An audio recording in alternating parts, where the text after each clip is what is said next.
नमस्कार दोस्तों।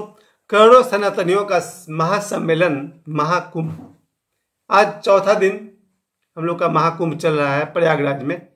और जिस तरह से प्रतिदिन 2-3 करोड़ लोग वहाँ स्नान करने जा रहे हैं, महाकुंभ में जा रहे हैं, इसे देखकर पहला प्रश्न तो यही उठता है कि ये कुंभ कब से आयोजित किया जा रहा है।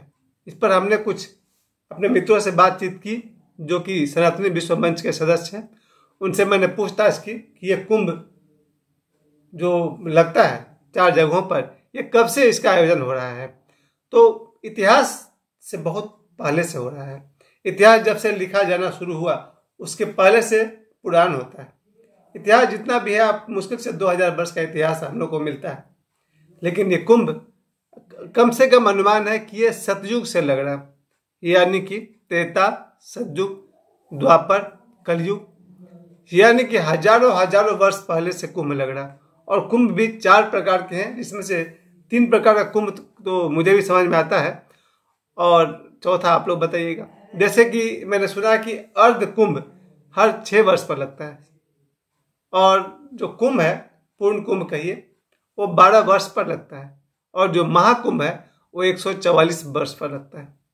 यानी कि 3 कुंभ के बारे में तो मुझे पता है। एक और बात आती है कि 4 वर्ष पर भी कुंभ लगता है। तो इस तरह से कम देखा जाए तो 4 तरह का कुंभ होता है। कुंभ है, अर्ध कुंभ है, पूर्ण कुंभ है, महाकुंभ है। तो इस तरह से एक सनातनियों का महासम्मेलन, करोड़ों सनातनी एक जगह पर एक उद्देश्य से इकट्ठे हुए हैं प्रयागराज में। आज चौथा दिन चल रहा है, और चूंकि मुझे तो अगला महीना जाने का सौभाग्य मिलेगा 11 फरवरी के बाद, क्योंकि मेरे बच्चे का बोर्ड एग्जाम है। लेकिन तब तक मैं प्रतिदिन मेरी नज़र उसी कुंभ पर है।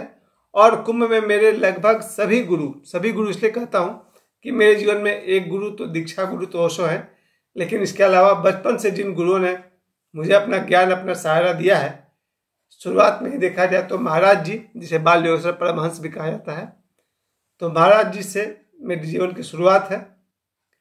उसके बाद ओशो हैं, देवराहा बाबा हैं, डॉक्टर नारायण दत्त श्रीमाली हैं, और भी बहुत सारे गुरुओं का योगदान मेरे जीवन में है। और ये सभी महाकुंभ में या कुंभ में जाया करते हैं। महाअवतार बाबा जी हैं, युक्तेश्वरी गिरी हैं, यानी करोड़ों, देखा जाए तो करोड़ों हाई टेम्परामेंट वाले, उच्च स्वभाव वाले वहाँ पर नागा साधु हैं, अघोरी हैं। देखा जाए तो वहाँ कोई नॉर्मल इंसान वहाँ नहीं है। देखा जाए तो पैरा नॉर्मल इंसान है, यानी कि नॉर्मल से बहुत ऊपर। वहाँ ऐसे लोग हैं जिनके गुस्सा, जिनके तेवर को सहना आम आदमी के बस की बात ही नहीं है। हम लोग जो आज समझते हैं ना, भारत में इतनी समस्याएं हैं, अगर ये 3 करोड़, 7 करोड़, 5 करोड़ लोग एक ही जगह पर जो वहाँ पर उपलब्ध हैं, कम से कम 3.5 करोड़ तो 14 जनवरी को ही था। अगर एक जगह पर 3.5 करोड़ अगर सनातनी मौजूद हैं, तो सोचिए कितनी बड़े ऊर्जा का संचार वहाँ हो रहा होगा। और अभी भी मैं कहता हूँ कि महाकुंभ में सभी तरह के लोग आते हैं, देवता, अघोरी, नागा, साधक, दर्शक, लेकिन जितने भी लोग हैं वो सभी सनातन के प्रेमी। हम लोग जितना भी पुराणों में बात सुनते हैं ना, जैसे पुराणों में नाम है गरुड़ भगवान जो है पक्षियों के राजा हैं। 1989 की बात है, 1989 की बात है। देवराहा बाबा के आश्रम के पास एक बहुत विशाल गरुड़, यानी कि बाज, एक जैसा ही होता है, देखा गया। देवराहा बाबा के आश्रम के पास लोगों ने बहुत बड़ा गरुड़ देखा। वो लगभग एक आदमी 5-5.5 फीट का होता है, उससे भी ज़्यादा था वो। उसके पंख के, उसके डैना के फड़फड़ाहट से पेड़ के पत्ते सब हिल रहे थे। तो जो शिष्य थे देवदास जी, वो घबराए हुए भागे और भाग करके देवराहा बाबा के पास गए और बोले, बाबा बहुत बड़ा पक्षी आया है। बाबा ने पूछा, बच्चा कितना बड़ा है? उसने कहा, हमसे ही बड़ा है। बाबा ने कहा, आरती की थाली सजाओ, पक्षीराज गरुड़ आए हुए हैं। तो देखा जाए तो पुराणों में जिनका भी वर्णन है वो आज भी इसी वायुमंडल में हमारे बीच है। 2 दिन पहले 14 जनवरी को मकर संक्रांति के दिन की बात है।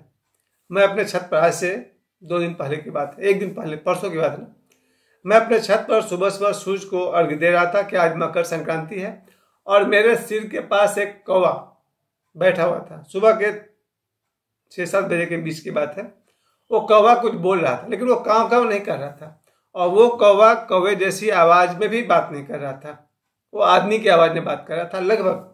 भले उसकी भाषा में नहीं समझ पाया, लेकिन बहुत देर तक वो बोलता गया। मैंने अपना जल चढ़ाया, सूर्य भगवान को अर्घ दिया, गायत्री मंत्र का जप किया, तुलसी जी पर जल चढ़ाया। इतने देर तक वो कौवा मेरे सिर के पास ही बैठा बैठा क्या क्या बोले जा रहा था।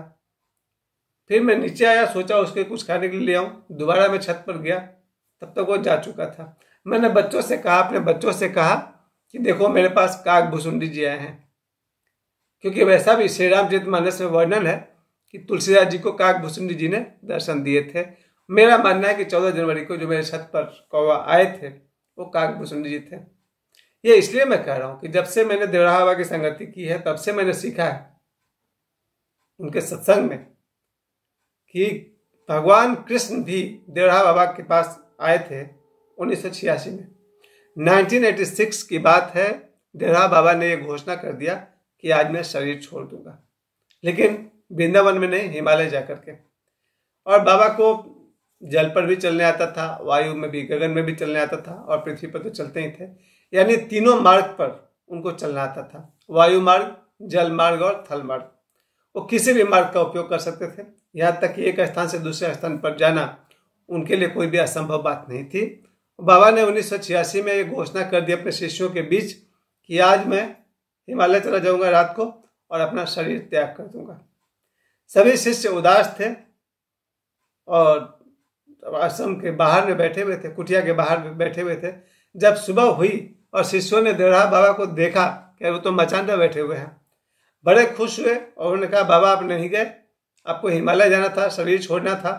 बाबा ने कहा बच्चा, आज रात को स्वयं भगवान कृष्ण मेरे पास आए थे और साथ में राधा जी भी थी, और उन्होंने कहा है कि अभी मत जाओ, यहीं रहो, वृंदावन में वास करो।